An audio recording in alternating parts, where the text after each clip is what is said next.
одоо эмгэнэж гашуудаж одоо бас эмгэлээ илэрхийлсэн юм харамсалтай үйл явдал боллоо. Ер нь ганц энэ тохиолдлоор ч гэлтгүүгээр өнгөрсөн хугацаанд энэ зам тээврийн осол, за одоо гинти осол, гал усны осол гэдэг ингээд олон зүйлээс олж энэ хүүхдийн амнаас сохирч байгаа асуудлуудыг бид нар одоо сүүлдээ асар олон мэдээллүүдийг авдаг боллоо. Тэгээ энэ дээр ер нь нэгдүгээрт бол энэ стандарт буюу энэ төр засаг энэ стандартыг хэрэгжүүлж мөрдүүлэх үүргийг хүлээж байгаа.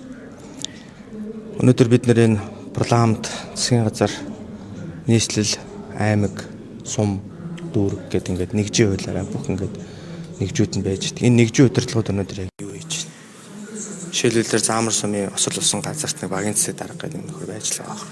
Байгаль орчны байцаагч гэдэг нөхөр байж л байгаа. Эдгээр энэ нүх энэ одоо хайгуул хийсэн зүйлүүд бол олон жилийн өмнөөс энэ нүх хэвээр ингээл байж байгаа зүйлүүд бол одоо ингээ хил болж штэ. Өмнө хин ч анзаардгүй байсан зүйл ингээ заавал нэг хүний амиар одоо ингэж төлөөсөнд энэ хүүхдийн амиар төлөөсөнд орсны дараа бид асуудалтай анхаардаг байх юм уу юм тийм ээ. Урьдчилаад яагаад энэ асуудлуудыг хайгуулаа гэж дууссан юм бол нөхөн сэргээлтэй яагаад энэ тухайн аж ахуйн нэгжүүд нь хийхгүй байсан. Тэр эцэг эхийн буруу гэж би бол бодохгүй байна. Мэдээж одоо тэр уул уурхаад стандарт норм одоо юм хүүхэд орох хориотой өдр гэсэн зүйл заалтууд байгаа л бах. Гэхдээ монголчууд ч өнөөдөр одоо бас цөөхүүлээ тийм ээ.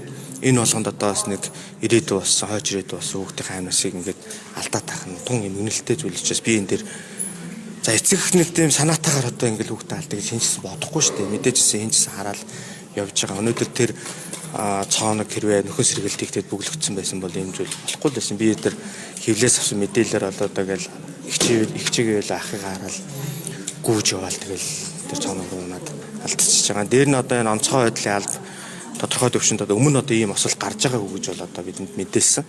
Тэгэхээр гарч байгаагүй учраас одоо бас энэ төрлийн туршлага зүйл одоо бас мөнгө байсан юм болов уу гэж би бас одоо мэдээлэл авсан. Тэгэхээр цаашдаа бид одоо энэ аюултай нөхцөл байдлаас орчин сэргийлэх байдлаар нөхөн сэргээлтээ хийж стандарт норм одоос мөрдүүлдэг байх хэрэгтэй. Хэрвээ ийм аваар осол гарсан гэдэг тохиолдолд одоо нууцгай байдлын албаас илүү туршлагажиж энэ дээр анхаарах хэрэгтэй юм болов уу гэж.